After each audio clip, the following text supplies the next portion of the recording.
Happy St. Patrick's Day, everybody, and welcome back to the Funny Farm. Today we are going to do our second part of cooking the corned beef, and I have Poppy. We're back today to do our segment here, and he's just going to run through our process on how we're going to cook corned beef today, right before St. Patrick's Day. Hello, this is Poppy. I guess it's back to the kitchen. All I'm going to do is put some spices together, take the venison.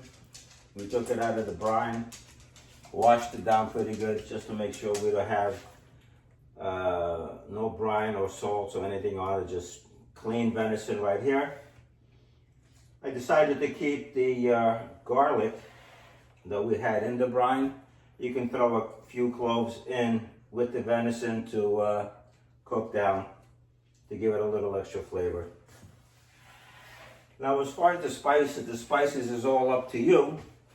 But I prefer a little bay leaf, coriander, mustard seed, whole black pepper, and a little bit of red pepper flake to go in with the water as we're cooking it out. It's going to take about 2.5 hours on a slow simmer. You want to bring everything up to a boil, turn everything down to a slow simmer. You just want to see bubbles coming up. It's like basically when you smoke meat, you want to do it low and slow. Same with this. You're going to do it very low, a few bubbles coming up, and you put the lid on. And just put it towards the back of the burner. And you wait 2 hours or so. Then you take it out and you just get a feel for it. If the meat feels stiff, tight, it didn't loosen up, the collagens in the meat didn't loosen up a little bit, let it go for another half hour to 45 minutes. Take it out, rinse it off, and let it just sit on the counter to get to room temperature, covered of course. And then in the meantime, after it's all done, you can do your potatoes, cabbage, but do not cook potato and cabbage in the same water because it's going to taste nasty. Always cook it separately and don't overcook. And that's the basis of it. Let me go put some of my seasoning together. You don't need a lot. It's just for flavor, like a little pinch. What was the first one you put in? The red pepper flake, just a pinch of red pepper flake, maybe 4 or 5, 8 whole black pepper kernels, about a 1/4 teaspoon or so of the mustard seed, the same with the coriander, just a 1/4 teaspoon or so, and a few of the bay leaves. You don't have to crush it, just 2 or 3 leaves. That's all you need. Don't forget, you've been already marinating it in the brine for the past 7 days or so. So it has plenty of water. I mean, plenty of flavor, I should say. Take your meat, check it over. Like we said, we rinsed it off. We put it all at the bottom. It's going to get covered with cold water. Just to cover, nothing more.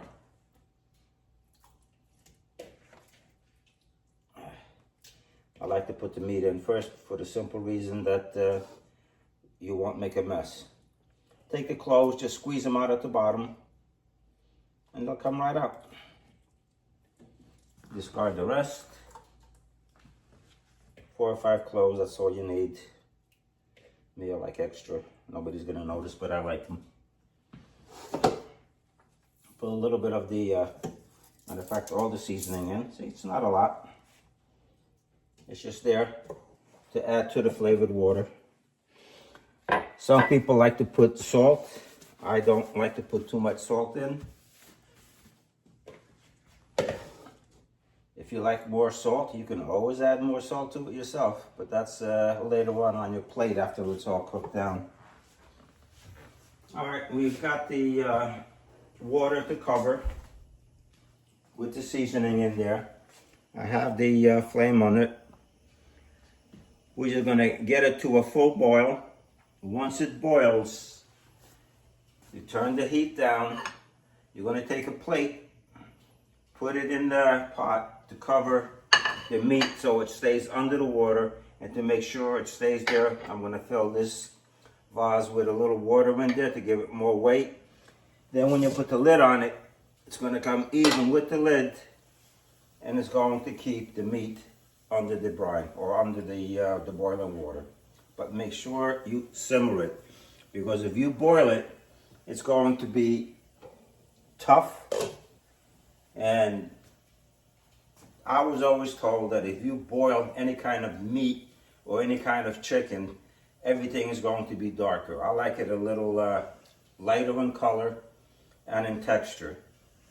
And this is why I like it low in flame, and the flavor should be just the way you want it. But again, just let it come to a boil. And that's basically it. 2 hours, 2.5 hours later, you check it and then continue cooking if you feel it's not to your liking as far as the tenderness goes. All right, well, we're gonna get this venison on the stove, get it heated up. We're gonna let it cook down for 2 hours, and then we're gonna come back and show you guys our next process, which will be cutting up the cabbage, the potatoes, and the carrots as well. And we already have someone who is waiting and snoring. So if you're snoring in the background, there's Izzy. Right, Izzy? You waiting for the corned beef? You're all excited? Waiting for Poppy. Waiting for Poppy. Basically, it's coming up to a boil. It had some shuma. It's that white foam that comes up. I just took a little bit off. You may get some more. As you can see, the meat is beginning to curl a little bit, puffing up. It's getting above the water. So basically what I'm going to be doing is just putting a plate on it, just so it stays under the water. Put this on, and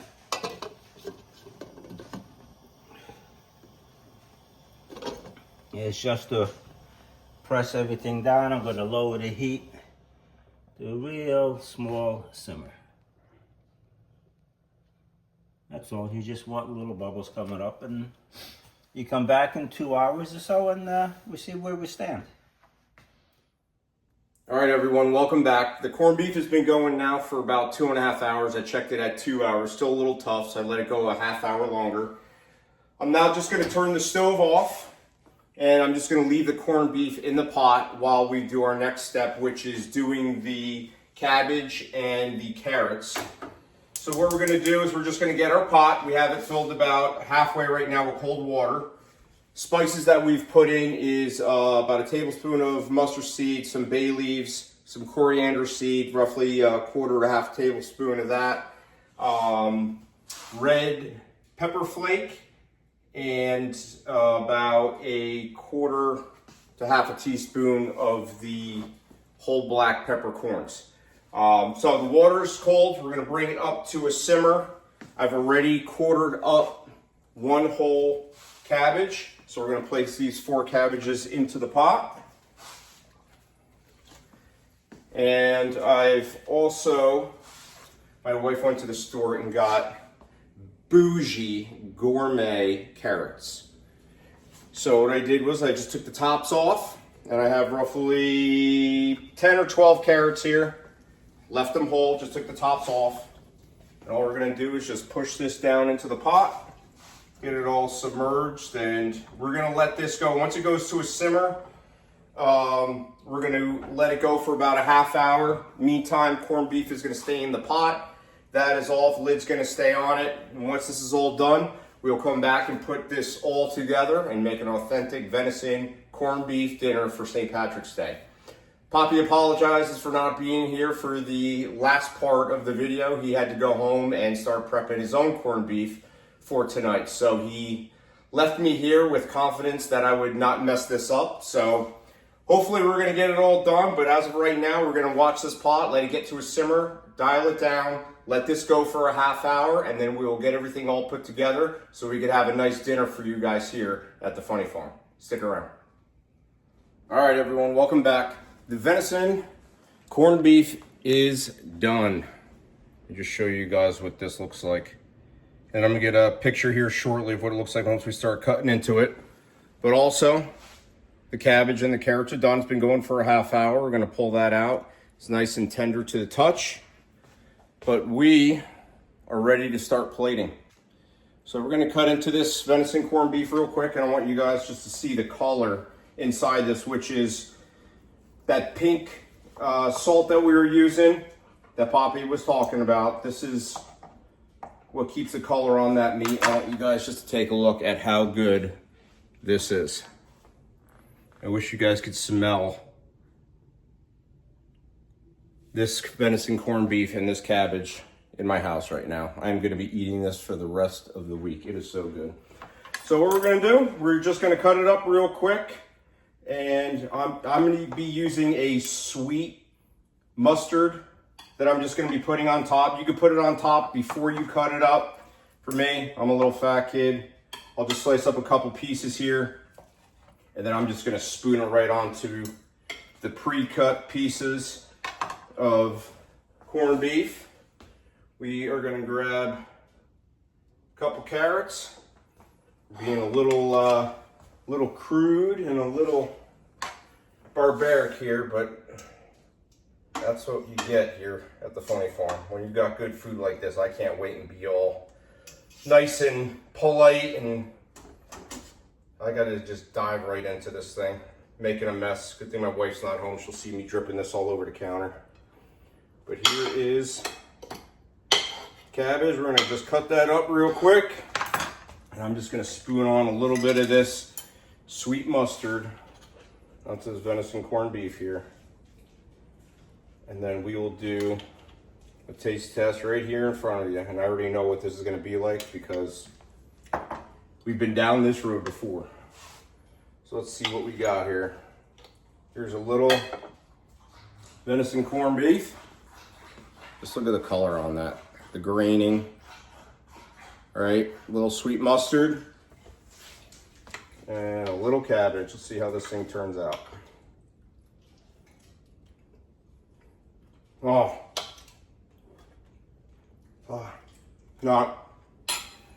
it's delicious. As I say, dip me in buttermilk and hang me over a kitten. Damn, that is freaking good. If you guys want to do a recipe that is outside the box with your venison game, I'm telling you, you guys need to try this venison corned beef. The pickling, the spices, everything that is going on with that. My opinion, it is 10 times better than your normal store-bought corned beef. So if you're looking to do something outside the box, you got a lot of leftover of those London broil cuts of venison that's inside your freezer. You're looking for something new to make. This venison corned beef for St. Patrick's Day, cold weather, or just a craving to have it on any other day during the week. I'm telling you, this is a 10 out of 10. It's one of my favorite meals to make, and you guys are really going to enjoy it too. So thank you for watching here at the Funny Farm. I'm giving a thank you and a goodbye for Poppy, being that he's not here. He, like I said, he's at home doing his own corned beef. But stick around as we keep bringing you guys more videos and cooking recipes here at the Funny Farm. Happy St. Patrick's Day.